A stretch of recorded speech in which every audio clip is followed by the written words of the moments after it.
Tratar sobre a história da filosofia, eu acho interessante a gente tratar a origem dela, de como que começou a ser ciência.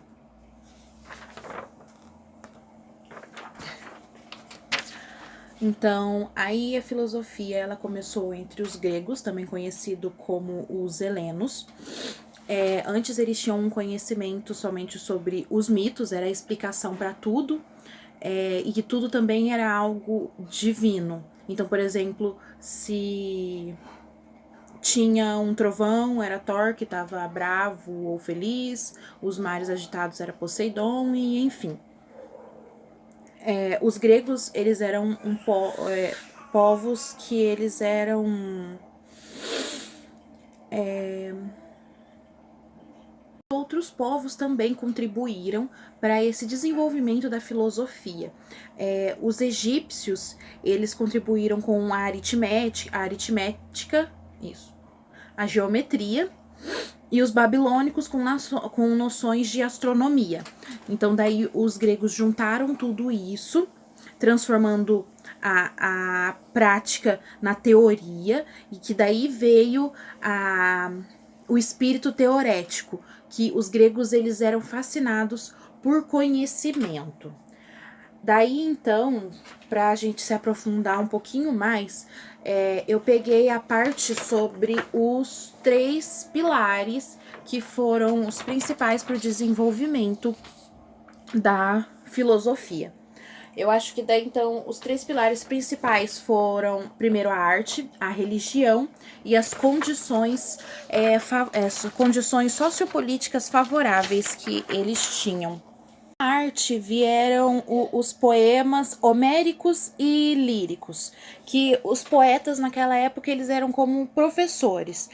Por meio dos seus poemas eles passavam a visão deles sobre determinadas coisas, e os principais pontos foram a Teogonia de Hesíodo e a Ilíada e a Odisseia de Homero.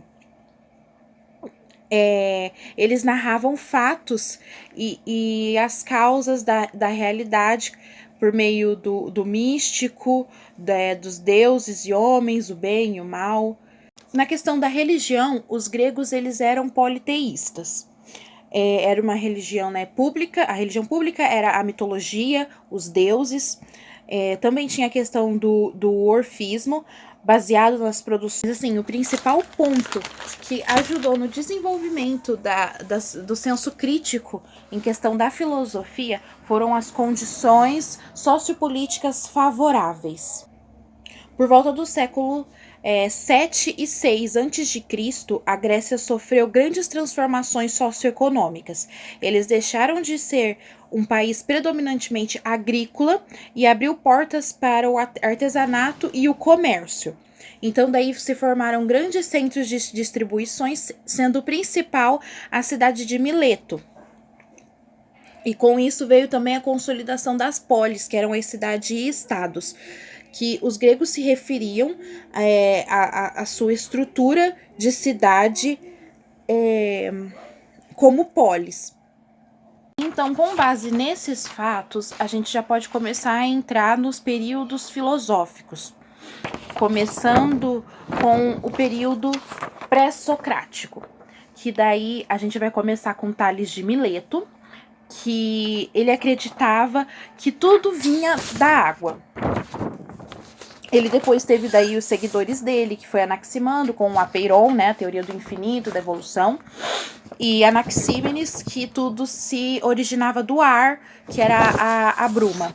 Depois também veio Parmênides com o princípio da permanência, que nada flui sempre igual. Depois também veio Pitágoras, e daí ele já foi para a parte dos números, que os números eram a origem de tudo. Passado esse período, a gente já pode ir para a Grécia Antiga.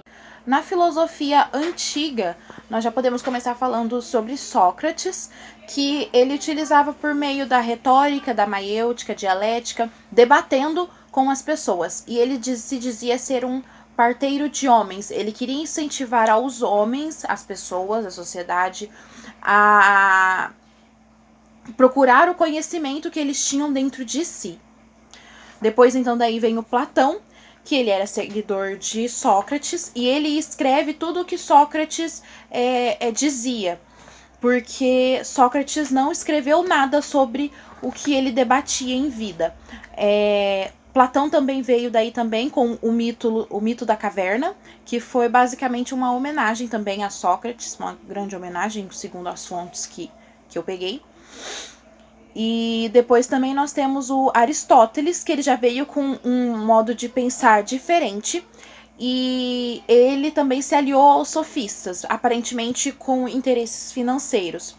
E Sócrates e Platão, eles eram contra os sofistas. Aristóteles, ele já vai se aliar a eles. E nisso a gente já passa da filosofia antiga para a medieval. Nós vamos então daí entrar na parte da escola patrística, que ela é uma escola mais para um ponto religioso. A fé vai sobrepor a razão, e o principal expoente de todo esse período foi Agostinho de Hipona. Depois vem a escolástica.